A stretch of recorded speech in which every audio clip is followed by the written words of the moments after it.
This is the Sensor Studio for real-time updates. We will deliver news about the Middle East war quickly. The Iranian ambassador to Lebanon has refused the Lebanese government's order to expel him, and it seems like the situation is getting a bit strange. The Lebanese government is expelling the Iranian ambassador. The Iranian ambassador refused this, and Iran launched a missile attack on Beirut, Lebanon. However, the United States intercepted the missile instead. The missile was intercepted before it landed in Beirut. The actual target location has not been identified, but it is presumed to be the US Embassy in Beirut. This is Iran. This is Tabriz. Israel carried out about 6 airstrikes on Tabriz on Tuesday afternoon, focusing on military facilities located there. This is northern Israel. There was an attack by Iranian forces in northern Israel. The Israeli military is trying to intercept it. This is central Israel. This is the moment when an Iranian-made cluster bomb fell on the village of Givat Shmuel in central Israel. As a result, 12 Israelis were injured. This is Israel. As Iranian missiles land, there are various civilian casualties. This is Lebanon. The Israeli military said the 91st Division struck 2 command posts believed to be used by Hezbollah's anti-tank unit.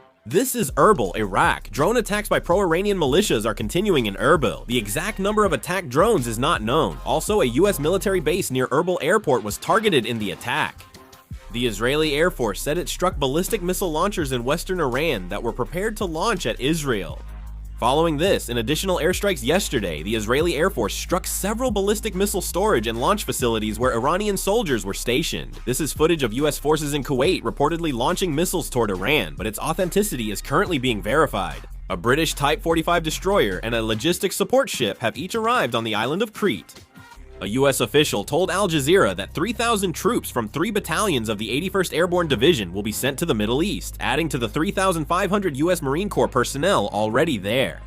Iran told International Maritime Organization members that non-hostile ships may pass through the Strait of Hormuz if they coordinate with Iranian authorities, according to the Financial Times. The US has sent a 15-point peace plan to Iran to end the US-Israel war, sources told Reuters.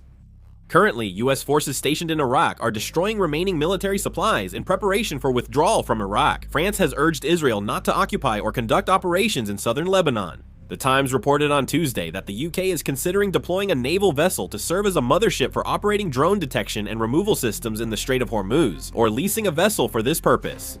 French President Emmanuel Macron, after a phone call with Iranian President Masoud Pezeshkian, urged Tehran to sincerely participate in talks aimed at ending the US and Israeli war against Iran. Qatar has declared force majeure on LNG supplies to Italy, Belgium, South Korea, and China. Force majeure is a declaration that a contract cannot be fulfilled due to uncontrollable circumstances such as natural disasters or war. Chinese Foreign Minister Wang Yi urged both sides to use every available opportunity to begin peace talks as soon as possible in a call with Iranian Foreign Minister Abbas Araghchi, according to the Foreign Ministry. The Pope called for a ceasefire, highlighted the worsening refugee crisis, and encouraged dialogue. If more news comes, I'll make and upload a video. This is the end. Thank you.